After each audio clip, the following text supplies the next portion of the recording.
उत्तर प्रदेश के पूर्व उप मुख्यमंत्री, राज्यसभा सांसद और बीजेपी के कद्दावर नेता डॉक्टर दिनेश शर्मा ने मुंसिफ टीवी के एग्जीक्यूटिव हेड मौनिस अनवर से 2027 यानी आगामी विधानसभा चुनाव, लोकसभा के सेशन और कई अहम मुद्दों पर तफसीली बातचीत की है। देखिए खास रिपोर्ट। हमारे साथ उत्तर प्रदेश के पूर्व उप मुख्यमंत्री और राज्यसभा सांसद दिनेश शर्मा जी हैं। संगठन के बड़ी मजबूत पकड़ रखे जाने वाले नेता के तौर पर उनकी पहचान की जाती है। नितिन नबीन जी का आगमन हो रहा है लखनऊ में और 2027 की चुनाव की तैयारियों को लेकर काफ़ी चर्चाएं जोर पकड़ रही हैं। सर, मुंसिफ टीवी में बहुत बहुत इस्तकबाल है आपका। नितिन नबीन जी यहाँ पर आ रहे हैं, पहली बार उत्तर प्रदेश में उनका आगमन हो रहा है। नहीं, उत्तर प्रदेश में तो नहीं, पहली बार है। वो वाराणसी आ चुके हैं। लखनऊ में राष्ट्रीय अध्यक्ष के रूप में पहली बार आ रहे हैं और ये लखनऊ के लिए सौभाग्य का विषय है। उत्तर प्रदेश भारतीय जनता पार्टी के लिए है। माननीय संतोष जी भी साथ में हैं और संगठन की समीक्षा न केवल करना बल्कि मार्गदर्शन करना कि भविष्य में चुनावी जो एक तरीके से जो शंखनाद हुआ है उसमें विजयी भाव में कैसे कार्यकर्ता निकल कर आगे आए, उसकी भी तैयारी है। तो ये एक आह्लादन है, एक प्रसन्नता है, उत्सुकता है कार्यकर्ताओं में कि कल वो उनका 10 बजे लखनऊ आगमन पर स्वागत करने के लिए पहुंच रहे हैं। और जैसा सूचना मिल रही है कि बड़ी संख्या में लोग आ रहे हैं। एक जैसे अभी राज्यसभा लोकसभा का भी सेशन शुरू होने वाला है और कई सारे सवाल उसको लेकर विपक्ष घेरने की तैयारी में कह रहे हैं कि बहुत हंगामेदार जो है इस बार राज्यसभा का और लोकसभा का सेशन होने वाला है। क्या कुछ खास रहेगा? राज्यसभा को बंद करा देना ये अलोकतांत्रिक है और मैं समझता हूँ कि माननीय प्रधानमंत्री जी के नेतृत्व में बड़े महत्वपूर्ण बिल आने हैं और मैं समझता हूँ कि ये एक संसद जरूर से संसद का कार्यकाल में हम लोग 2029 में महिलाओं का जो आरक्षण का 33% का स्वरूप है उसको साकार होते हुए जरूर देखेंगे। कह रहे हैं कि उसके लिए 2/3 मेजॉरिटी की ज़रूरत पड़ रही है। अब कई सांसदों ने लोकसभा और राज्यसभा में आपको समर्थन दिया है, तो क्या वो 2/3 की मेजॉरिटी इस बार राज्यसभा लोकसभा में वाकई हासिल कर पाएंगे? देखिए, बहुत सारे सांसद कांग्रेस में, समाजवादी पार्टी में, डीएमके में या कहें संपूर्ण विपक्ष में ऐसे हैं जो इशू बेस्ड सकारात्मक दृष्टि एनडीए के इस प्रस्ताव पर रखते हैं और वो प्रस्ताव है नारी शक्ति वंदन में नारियों को जो आधी आबादी है उसको अधिकार देने का।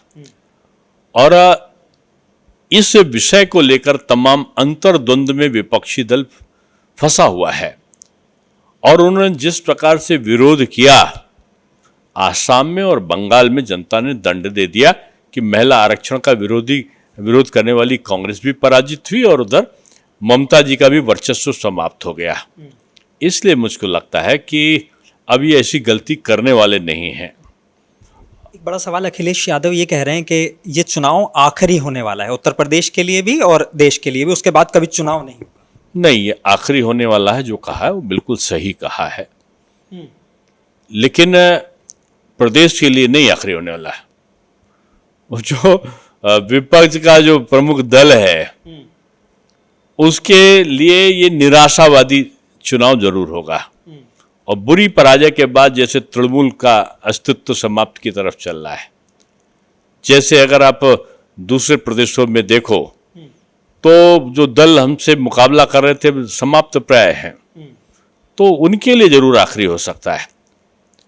लेकिन लोकतंत्र के लिए ये अनंतकाल तक चलने वाली प्रक्रिया होगा और भारतीय जनता पार्टी के नेतृत्व में लोकतंत्र की जड़ें मजबूत और गहरी हुई हैं। राहुल गांधी अक्सर जब राज्यसभा और लोकसभा का सेशन रहता है तो ये आरोप लगाते हैं, क्योंकि आप डेप्यूटी स्पीकर भी हैं, तो ये आरोप अक्सर लगा रहता है कि विपक्ष को बोलने नहीं दिया जाता। क्या वाकई बोलने नहीं दिया जाता या वो क्योंकि मुद्दे पे बात नहीं करना चाहते? इस तरह के आपकी तरफ से आरोप देखने। जब मैं वाइस चेयरपर्सन की भूमिका में रहा हूँ तो आप देखिए कि विपक्ष ही ज्यादा बोला है, सत्ता पक्ष तो कम बोला है। इनका एक बीमारी है, ये बाहर जाके सड़क पर ज्यादा बोलते हैं और जब सदन में आते तो हंगामा खड़ा करते हैं कि बोलने नहीं दिया जा रहा है। जब बोलने के लिए इनके पास कुछ बचता ही नहीं है। कभी कहते हैं हाइड्रोजन बम फटने वाला है, कभी एटम बम फटाते हैं। वो फुलझड़ी भी नहीं दिवाली का पटाखे के बराबर होता है। कभी कहते हैं आर्थिक तूफान आने वाला है 1 जुलाई को। 1 जुलाई को तूफान तो छोड़, आंधी भी नहीं आई।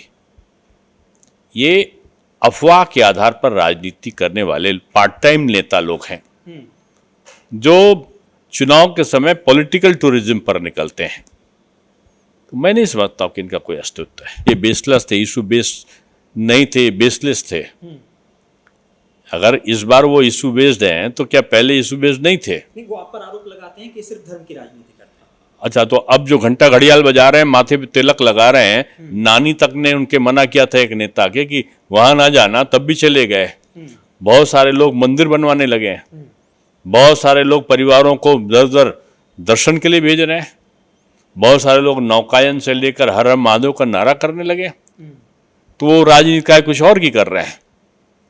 उनको ये पता चल गया कि अब सनातन का अपमान करने के बाद हम सत्ता में कभी नहीं आएंगे, और इस डर से वो तथाकथित सनातनी का वेश वो धारण करने की कोशिश कर रहे हैं। लेकिन उनकी आदत है सनातन को बदनाम करो, राम मंदिर को कमज़ोर करो, आंदोलन को। तो अब मंदिर के आंदोलन को कमज़ोर कर नहीं पाए, अब बढ़ती हुई श्रद्धालुओं की संख्या को कम करने की साजिश जरूर कर रहे हैं। लगता है पीडीए का फॉर्मूला चलेगा उत्तर प्रदेश में। वो कह रहे हैं कि हमने 2024 में तो उसके भरोसे 37 सीटें जीती, इस बार बनाने वालों का फार्मूला ही नहीं चल रहा है, तो उनका गठबंधन पीडीए कहाँ रहा है? कभी वो किसी को पूजने लगते हैं, कभी किसी को पूजने लगते हैं।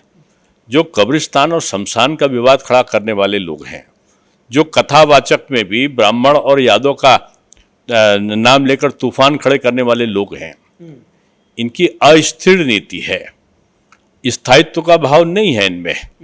ये राजनीति में केवल सत्ता प्राप्ति की आकांक्षा को लेकर आए हुए लोगों का एक समूह है जो चुनाव के पहले उत्साह के साथ में मिलता है और चुनाव के बाद में निरुत्साह होकर एक दूसरे को गाली देता हुआ बिखर जाता है। तो अभी बिखरे थे, तब एक दूसरे को कह रहे थे, समाजवादी पार्टी कह रही थी कांग्रेस जो है सबसे बड़ी धोखेबाज पार्टी है। अभी उनकी इंडी गठबंधन के डीएमके ने कहा कि कांग्रेस से हम कभी समझौता नहीं करेंगे, ये धोखेबाज है। तो अब ये गठबंधन करें तो जनता इन पर विश्वास नहीं करती ना।